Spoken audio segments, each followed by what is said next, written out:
ورحمة الله وبركاته.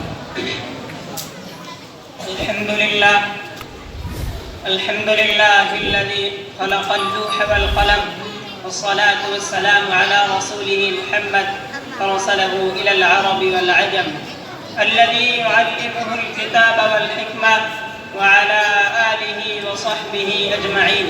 أما بعد، فقد قال الله عز وجل في القرآن المجيد والفرقان الحميد: أعوذ بالله من الشيطان الرجيم، بسم الله الرحمن الرحيم، واعتصموا بحبل الله جميعا ولا تفرقوا. وقال رسول الله صلى الله عليه وسلم: يد الله على الجماعة. وأيضا قال: من شل في النار.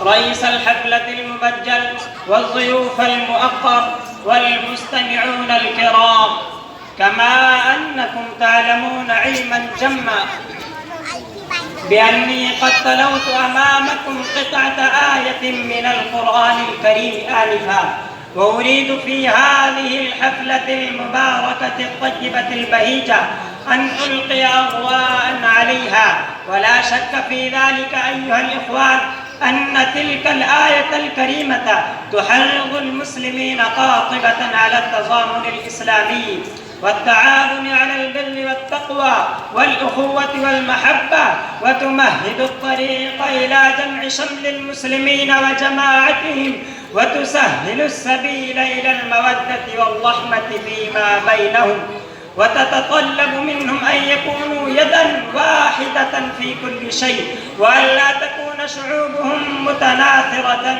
متباعدة فيما بينهم. فلا يقع حادث في أقصى الشرق أو الغرب إلا ويجب أن يسمع له صدى في جانب آخر من العالم الإسلامي.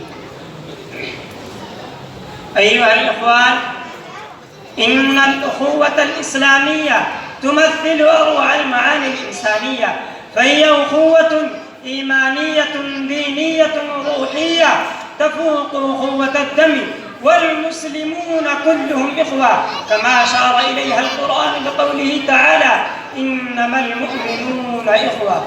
وقد شبه النبي صلى الله عليه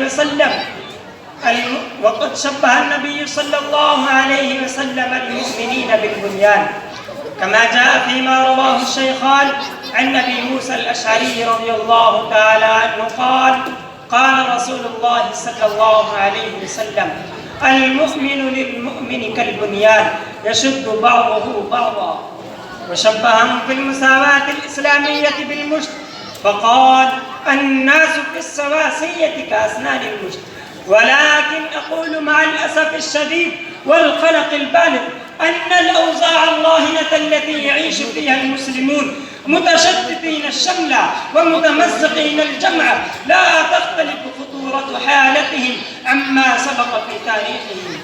يا أشبال الأمة الإسلامية ويا أزهار حديقة الإسلام، قلبوا صفحات تاريخكم الماضي وامعنوا فيها النظر، واقرؤوها بالصبر، وسرحوا طرفكم فيه، وجولوا في فصوله وأوراقه، يظهر لكم أن الآداء فعلوا من الأفاعيل لا أستطيع أن أكشف لكم عنها الستر في هذا الوقت الضيق القليل. ومثل هذه من المآسي تتطلب الوقت الطويل. ولكن هنا سؤال مهم خطير، وهو: لماذا وقع هذا الحادث الأليم عبر تاريخنا المحيط ب14 قرنا؟ ولماذا فشل المسلمون بعد عدة قرون من قبل الأعداء أفدح الفشل؟ ولماذا انهزموا شر الهزيمة؟ ما هو السبب الأصيل؟ وما هي العوامل الأساسية لتلك الكارثة؟